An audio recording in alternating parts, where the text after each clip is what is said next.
ஆண்டவராக இயேசு கிறிஸ்துவின் நாமத்தில் என் அன்பின் வாழ்த்துக்கள். இந்த காலை வேளையில் நம்முடைய தியானத்திற்காக நாம் தெரிந்து கொள்ளுகிற வேத வசனம் உபாகமத்தின் புஸ்தகம் 28வது அதிகாரம் 1ஆம் வசனம். உன் தேவனாகிய கர்த்தர் பூமியில் உள்ள சகல ஜாதிகளிலும் உன்னை மேன்மையாக வைப்பார். உன் தேவனாகிய கர்த்தர் பூமியில் உள்ள சகல ஜாதிகளிலேயும் உன்னை மேன்மையாக வைப்பார். கர்த்தர் மோசேக்கு ஒரு காரியத்தை சொன்னார். நான் இந்த ஜனங்களுக்கு சில கட்டளைகளையும் சில பிரமாணங்களையும் காரியங்களையும் நான் சொல்லிக் கொடுக்கிறதை அவர்கள் பின்பற்றினால் பூமியில் உள்ள சகல ஜாதிகளிலேயும் நான் இவர்களை மேன்மையாக வைப்பேன். அப்ப நாம தேவனை பின்பற்றுகிற பரிசுத்த ஜனமாய், தேவனை ஆராதிக்கிற பரிசுத்த ஜனமாய், தேவனுடைய நாமத்தை உயர்த்துகிற பரிசுத்த ஜனமாய் இருக்கும் பொழுது பூமியில் உள்ள சகல ஜாதிகளிலேயும் ஜனங்களிலேயும் நம்மை மேன்மையாய் வைக்க அவர் உண்மையுள்ள தேவனாய் இருக்கிறார் என்பதுதான் உண்மை. நாம் தேவனை எல்லாவற்றிலையும் முன்னிறுத்த பழகி கொள்ள வேண்டும். நம்ம எல்லாவற்றிலையும் சில திருமணமா அல்லது சில வீட்டு விழாக்களா, அது என்ன விழாக்கள் வேணுமானாலும் இருக்கலாம். அப்ப நாம என்ன செய்வோம்னா, நமக்கு தெரிந்த அல்லது நம்முடைய வீட்டில் உள்ள முதிர் வயது உள்ளவர்களுக்கு முக்கியத்துவம் கொடுத்து அவர்களை எல்லாவற்றிலும் முன்னிறுத்துவோம். எங்க மாமா வந்தா, எங்க தாத்தா வந்தா, எங்க 1 விட்ட 2 விட்ட 3 விட்ட மாமா வந்தா, அவர் வந்து அங்க வந்து இருந்தா, அதுதான் எங்களுக்கு ஒரு கௌரவம். இந்த கௌரவம் எல்லாம் பிச்சைக்காரங்கிட்ட போகாது, மதிக்கவே மாட்டான். அந்த ஆளு அவன் கொஞ்சம் பணக்காரனா இருப்பான். உடனே அந்த ஆளை கொண்டு வந்து முன்னே நிற்க வச்சு, நீங்க தான் மாமா, நீங்க தான் தாத்தா, நீங்க தான் பெரியப்பா, நீங்க தான் பெரியம்மா, நீங்க தான் பெரிய தாத்தா, நீங்க தான் சின்ன தாத்தா, அப்படி முன் நிறுத்துகிறது. அவர்கள் முன்னிறுத்தப்படும் பொழுது என்ன நடக்கும் அப்படின்னா, அவங்க எதிர்பார்க்கிற கனமும் மதிப்பும் கிடைக்கலனா, அவங்க எதிர்பார்க்கிற ஆசீர்வாதம் கிடைக்கலனா, உங்களை தூசிச்சுட்டு போயிடுவான், உங்களை கேவலப்படுத்திட்டு போயிடுவான். ஆனா நாம் கனப்படுத்த வேண்டிய, முன்னிறுத்த வேண்டிய, நாம் முதன்மையாக நிறுத்த வேண்டிய ஒருவர் இருக்கிறார். அவர் சர்வ வல்லமுள்ள தேவனாகிய கர்த்தர். நீங்கள் உங்கள் வாழ்நாளில், உங்களுடைய வாழ்க்கையில், உங்களுடைய எல்லாவற்றிலையும் அவரை முன்னிறுத்தி பாருங்கள். அப்ப முதியவர்களை முன்னிறுத்த வேண்டாம்னு சொல்றேன்னா இல்ல. முதலாவது தேவன். First preference to God. யாருக்கு முன்னுரிமை கொடுக்கிறோம்? நம்முடைய தேவனாகிய கர்த்தருக்கு முன்னுரிமை கொடுக்கணும். அதுக்கப்புறம் தான் மற்ற மனிதர்கள், அதற்கப்புறம் தான் மற்றவர்கள். முதல்ல நம்முடைய தேவன். சில இடங்களில் நான் பார்த்திருக்கேன், அவங்க ஆண்டவருக்கு முன்னுரிமை கொடுப்பாங்க. ஜெபம், முதல்ல கர்த்தரை தேடுகிறது. ஒரு ஃபங்க்ஷனா, அவங்க வீட்டில் ஒரு ஃபங்க்ஷன் நடக்குதுன்னு உபவாச ஜெபம் பண்ணுவாங்க.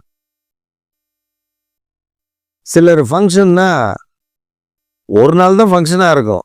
இது 9 நாளைக்கு பிரியாணி, 9 நாளைக்கு சோறு, 9 நாளைக்கு வகை வகையான சாப்பாடு. ஏன்னா அவங்க வீட்டில் ஒரு ஃபங்க்ஷன் நடக்க போகுது.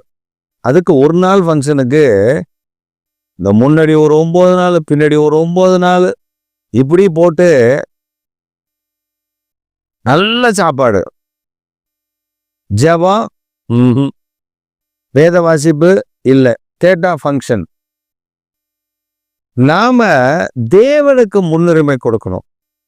எனக்கு தெரிந்த ஒரு சிலர், எல்லாரும் கிடையாது, எல்லா கிறிஸ்தவர்களையும், எல்லா ரட்சிக்கப்பட்டவர்களையும், எல்லா அபிஷேகம் பண்ணப்பட்டவர்களையும் நான் சொல்லவில்லை. ஒரு சிலர் இருக்கிறார்கள், அவர்கள் ஒரு ஃபங்க்ஷனோ ஒரு காரியமோ உபவாசம் பண்ணி ஜெபிப்பார்கள். தேவ சமூகத்துல காத்திருப்பார்கள். சில எல்லாம் ரொம்ப பக்தியா, ஆண்டவரே பரிசுத்தமா அது நிறைவேற்றப்படணும், அதுல ஒரு பழுதும் வந்துடக்கூடாது, உமக்கு பிரியமில்லாதது ஒன்றும் நடந்துடக்கூடாது அப்படி என்று ஏங்கி ஜெபிக்கிற ஒரு கூட்டத்தை நான் பார்த்திருக்கிறேன். ஆனால் இப்பொழுது அப்படிப்பட்டவர்கள் தேடினாலும் கிடைப்பதில்லை, தேடினாலும் கிடைக்கிறதில்லை. நீங்க பாருங்க, ஒரு ஃபங்க்ஷன் அரட்டை, அந்த குடும்பத்தை பத்தி இந்த குடும்பத்தை பத்தி அதை பத்தி இதை பத்தி கண்ட கதைகளை பேசி நாம் பக்தியை கெடுத்து கொள்ளுகிறோம். இரவெல்லாம் பேசுறது, அப்படி இரவெல்லாம் பேசி என்ன புண்ணியம்? ஆண்டவரை பத்தி பேசுறோமா? இல்லை. அந்த குடும்பம் இப்படியாச்சு, இந்த குடும்பம் அப்படியாச்சு, இந்த வாழ்க்கை நல்லா இருக்கணும்னு பேச்சு வராது. அவன் இப்படி நாசமா போனான், இவன் இப்படி நாசமா போனான், அவன் அப்படி போனான், இவன் இப்படி போனான், அது பேசுறதுக்கு அந்த நேரம். நம்ம சில நேரங்களில தேவனுடைய அனுக்கிரகத்தை மறந்து போறோம். ஒரு பிள்ளை திருமணம் ஆச்சு. இதை நீங்க புரிந்து கொண்டா ரொம்ப நல்லா இருக்கும். ஒரு பிள்ளைக்கு திருமணம் ஆச்சு. திருமணம் எத்தனை மணிக்கு ஆகுது அப்படின்னா 10:30 மணிக்கு திருமணம் முடிஞ்சு அவங்க வீட்டுக்கு 11:30 மணிக்கு அவங்க வீட்டுக்கு போறாங்க. திருமணம் முடிஞ்சிச்சு. சர்ச்சில் ஈவினிங் தான் ரிசப்ஷன். அவங்க சர்ச்சில் முடிஞ்ச உடனே வீட்டுக்கு போறாங்க. அப்படி வீட்டுக்குள்ள போன உடனே இந்த பொண்ணுக்கு ஒரு கால் வருது, ஃபோன் கால் வருது. அப்போ உடனே எடுத்து அந்த ஃபோன் அட்டன் பண்றா. யாரு? மணப்பெண் ஃபோன் அட்டன் பண்றா. அட்டன் பண்ணி முடிச்சதுக்கப்புறம், அட்டன் பண்ணி எல்லாம் முடிச்சாச்சு. முடிஞ்சதுக்கப்புறம்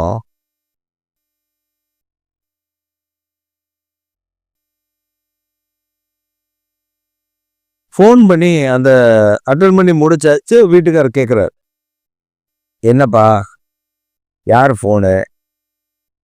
அதாவது இந்த லூஸ் டாக் எல்லாமே கர்த்தரை முன்னிறுத்திருந்தா அந்த பயமும் பக்தியும் அதெல்லாம் வரும். அந்த பகல் ஃப்ரெண்டுகளோட நையாண்டி பண்ணிட்டு அப்படி திருந்ததுனால அந்த பிள்ளை சொன்ன ஒரு காரியம், என் பாய் ஃப்ரெண்டு ஃபோன் பண்ணி முடிஞ்சிச்சான்னு கேட்டான் அப்படின்னு விளையாட்டா சொன்னான். ஆக்சுவலாக பாய் ஃப்ரெண்டு இல்லை, அவளுடைய ஃப்ரெண்டு, கேர்ள் ஃப்ரெண்டு தான். அவளுடைய க்ளோஸ் ஃப்ரெண்டு மேரேஜ் முடிஞ்சிச்சா அப்படின்னு சொல்லி அவள் வர முடியல.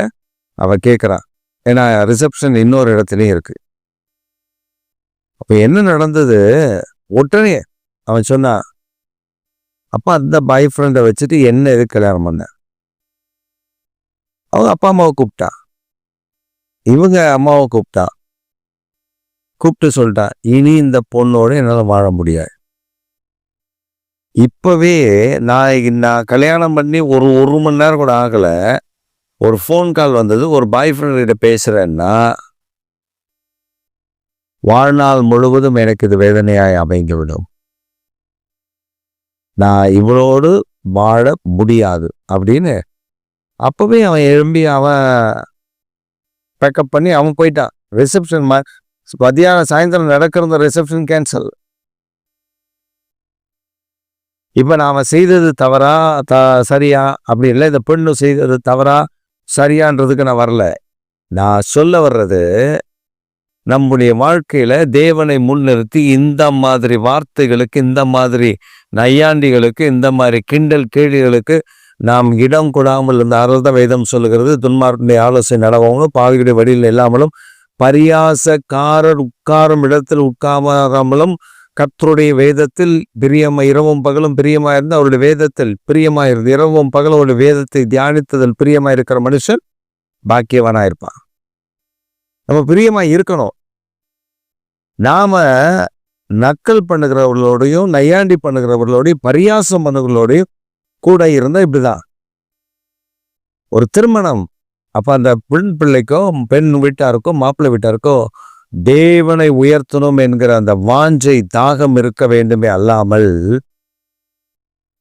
அதை கிண்டலும் கேலியுமாக மாற்றுவதற்கல்ல.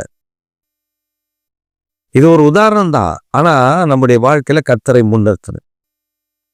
Focus on God. அவரை நிறுத்திட்டா போதும், மீதி எல்லாம் கர்த்தர் பார்த்துக்குவார். நீங்க முன்னிறுத்தி பாருங்க, உங்க வாழ்க்கையில சகல ஜாதிகளிலேயும் ஜனங்களிலேயும் கர்த்தர் உங்களை மேன்மைப்படுத்தி மேன்மையாக மேன்மையாக மேன்மையாக மேன்மையாக உயர்த்தி வைக்கிறதை பார்த்தீர்கள். நீங்க அவரை முன்னிறுத்தணும்.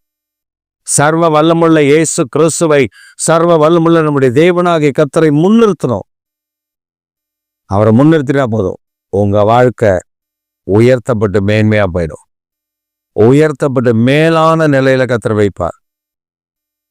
மற்றவங்க ஆச்சரியப்பட்டு பார்க்க பண்ணுவா. இந்த கால அவரை முன்னிறுத்தி பாருங்க, மேன்மையை காண்பேன். ஆமென்.